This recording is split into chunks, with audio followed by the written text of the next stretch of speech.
Hello guys and welcome to my channel. In this video, I'm going to show you how to increase keyboard click sound on iPhone. It is a fast and easy tutorial, so let's dive into it. To increase keyboard click sound on iPhone, you need to be on the Settings app. So on your home screen, open the Settings app. Here, you will immediately see the Sounds and Haptics option. Tap it. Here, scroll all the way down to Headphone Audio. So tap the option Headphone Safety. Here, enable reduced sounds and then increase the decibel to the maximum. Now go back and scroll all the way up. Here, make sure you have toggle on change with buttons. Now, on the ringtone part, make sure the volume slider is in maximum.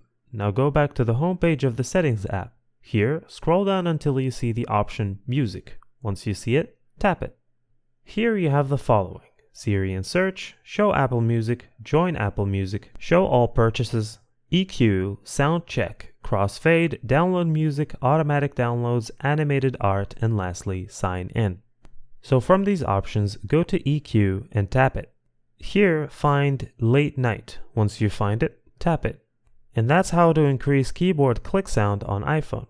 Thank you for watching. If this video was helpful, please leave a like and subscribe to my channel for more videos like this. And click on that notification bell to never miss an update.